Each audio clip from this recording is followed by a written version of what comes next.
برادران اسلام، امت کی ماؤں، بہنوں اور بیٹیوں، السلام علیکم ورحمۃ اللہ وبرکاتہ۔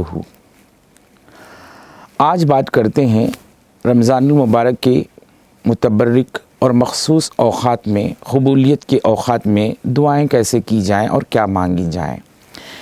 سب سے بڑی بات ہے کہ نبی اکرم صلی اللہ علیہ وسلم نے ارشاد فرمایا کہ افطار کے وقت روزہ دار کی دعائیں اللہ رب العزت قبول فرماتے ہیں۔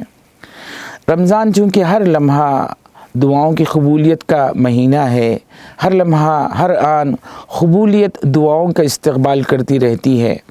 عرش اٹھانے والوں کے فرشتوں کو اللہ رب العزت یہ حکم دے دیتے ہیں کہ عرش اٹھانا چھوڑو اور روزہ داروں کی دعاؤں پر آمین کہتے چلے جاؤ، قبولیت کی تم بھی درخواست کرتے چلے جاؤ۔ یہ اتنے محترم ایام ہیں، آپ یقین نہ کریں قارئین اکرام، نبی اکرم صلی اللہ علیہ وسلم ارشاد فرماتے ہیں کہ روزہ دار کی دعاؤں پر سمندر کی مچھلیاں تک آمین کہتی ہیں، زمین کا ذرہ ذرہ آمین کہتا ہے۔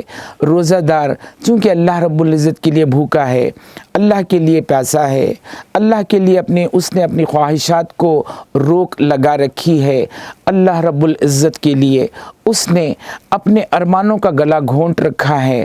یہی وجہ ہے کہ اللہ رب العزت بندہ مومن کے زبان سے نکلنے والی دعاؤں کا انتظار کرتے رہتے ہیں، اور جیسے ہی دعائیہ کوئی جملے نکلے بارگاہ رب العزت میں قبولیت پانے کے لیے وہاں پہنچ جاتے ہیں۔ بلکہ علماء کرام نے یہاں تک پہنچایا، بعض بندوں کی دعائیں اتنی پاورفل ہوتی ہیں، اتنی مضبوط اور اتنی اسٹرانگ ہوتی ہیں کہ جیسے ہی وہ آسمان کی طرف جانے لگتی ہیں تو قبولیت خود ان دعاؤں کو لینے کے لیے نکل آتی ہے۔ اللہ کرے کہ اللہ ہماری دعاؤں کو قبول فرمائے اور مخصوص اوقات میں دعاؤں کا اہتمام کرنے کی ہمیں پوری توفیق عطا فرمائے۔ وآخر الدعوانا ان الحمد للہ رب العالمین۔ السلام علیکم ورحمۃ اللہ وبرکاتہ۔